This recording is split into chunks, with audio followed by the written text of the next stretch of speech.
Voters stood up to democracy this year, electing Democrats who campaigned heavily on preserving it. Those Democrats are now working to ensure citizens, meaning all citizens, can participate in the democratic process by allowing every eligible voter to vote. But for the first time in a while, Democrats have the governors and legislators to help back this vision. Take Minnesota, for example, where Democrats are in charge of both chambers for the first time in 8 years, and where Governor Tim Walz is asking his fellow Democrats to think big when it comes to voting issues. While in Michigan, Democrats took control of the state Senate for the first time in nearly 40 years, which is why both states plan to go on offense in 2023, says the New York Times, putting forward proposals that include automatic voter registration systems, pre-registering teenagers to vote before they turn 18, restoring the right for felons released from prison, and criminalizing election misinformation. Joining me now is Governor Tim Walz of Minnesota. Governor, I have to say, I'm so excited that you're here because you are speaking my language. I deeply believe that every single American should have the right to vote, and you're doing exactly the right thing by safeguarding it. So before we dig into that topic, I want to ask you, why do you think that the Democrats did so well in state legislators? Yeah, well, first of all, thank you for having me this evening, and thanks for your work around this issue, the fundamental issue of democracy. I think mainly that we saw it here in Minnesota. This issue of preserving the democracy was fundamental. The ability of women to access reproductive and safe legal abortion services, the idea that our public schools matter and that fair wages and access to health care really matter. We were talking about things that impact people's lives. And we've been fighting for 2 years on this massive misinformation campaign, first with COVID and then, of course, since January 6th, as your other guest so clearly pointed out. It's insidious. It's getting into every aspect of our lives. And you see these people bring up these lies in states, and then they use it as an excuse and say, well, it won't hurt to tighten up our voting rights, tighten up the way we do this. The fact of the matter is, across this country and here in Minnesota, we have safe, secure, and fair elections. We have high voter turnout here, and voting should not be some type of proving ground to run a marathon or stand in line for 8 hours. I admire those people who do that, but it's ridiculous. And I'm done with it. Minnesotans are done with it. And I think folks across the country are done with it. So we're going to use this opportunity here in Minnesota to make it as easy as possible for people to vote, making sure we're doing all the things you mentioned, from pre-registration to registration, automatic registration, to making sure that we're translating into as many languages as possible to be able to have access to that, and then making it economically easier to vote. It's ridiculous that the John Lewis Voting Rights Act hasn't passed, and it's ridiculous to me that people are held up from voting because they can't afford to get off work to go cast a ballot. If states are going to need to lead on this, we're going to do it here. I know Governor Whitmer has talked heavily about it, so yeah, I am with you. It's an exciting time that democracy prevails. And it doesn't mean they're going to vote for Democrats. It means that more people are going to have access to the ballot box, and we get better representation. That's exactly right. And Governor, one of the things that I've learned in studying all of this of democracy modernization is that the more people that participate, the extremes of parties go down, because you want to get all the voters. Exactly, and I think that what you're putting down is absolutely correct. And I want to, just before I ask you another question, I want to talk about what you just mentioned about misinformation.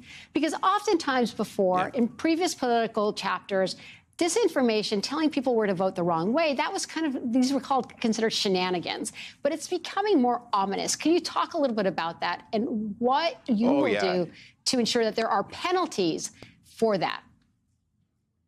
Yeah, years ago, it was the little things, telling people to vote the day after the election. And, you know, we kind of brushed them off. Now we know it's intimidation at the ballot box. Mm-hmm. It's undermining the idea that mail-in ballots aren't legal. I think we need to push back on this. There's no guarantee to free speech on misinformation or hate speech, and especially around our democracy. Tell the truth where the voting places are, who can vote, who's able to be there. And watching some states continue to weaken the protections around the ballot, I think, is what inspiring us to lean into this. Again, all we're asking is to make it as easy and simple as possible to exercise their right to vote and participate in our democracy. And I'm in 100% agreement with you. That makes it so that more people are there. You get more opinions brought in. And I think it tempers that extremes that we get. Because, again, I can't imagine someone going and standing in line for 8 hours to try and vote and then being told that, you know, maybe the votes didn't count or maybe something's wrong. Or you have these candidates who lose and are on these ridiculous court cases that they keep bringing up and losing on. Here in Minnesota, we're going to bring faith back into that system. It's already been here. We're very proud that we're near the top in voter turnout, but there's more that we can do. I really like the way you slide in that you're the top in voter turnout. So I want to ask you this other question. It's passive-aggressive Minnesotan. No, but I got it. I got it. And I applaud you. And I think we could all learn from Minnesota. But I want to ask you this question. A lot of the folks that ran for Secretary of State banked on the idea on the big lie. However, every single one of them who ran for Secretary of State in battleground states lost. And the Brennan Center did a beautiful article about it. What does that say to you? Because it shows that not only is the progressive Democratic base ready, but it shows that this idea of denying election security doesn't sit well with Americans in general. Speak to that. That's right. Yeah, and here it was independents. And remember, we're a state where independents had the governor's office with Governor Ventura. So these are legitimate, big eye independents that they care about this.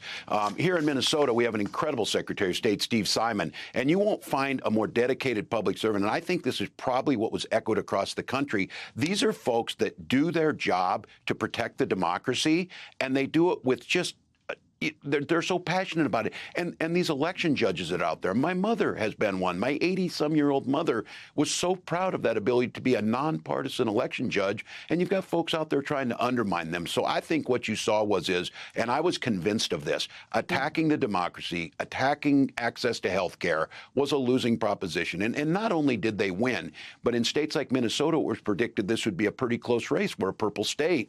Our Secretary of State, Steve Simon, won overwhelmingly, double digits. So I think not just Minnesotans, I think Americans should feel very hopeful. I think we should feel frustrated. We haven't seen the John Lewis Voting Rights Act, but we have states and we have more trifectas in states than we've had in a while. Don't let this opportunity go by. We're not asking for fringe Democratic pet projects here, if you will. We're asking for the very basics of defending our democracy that was bipartisan not that many years ago. And I still think there's a large number of Republicans that agree with this. Just give people a fair chance to vote, let them vote, and then accept the results of the election and work together to improve lives. Minnesota Governor Tim Walz, thank you so much for making sure that everybody has access and for preparing us for 2023 and reminding us that the voters decided our fate just recently in the midterms. Thank you so much.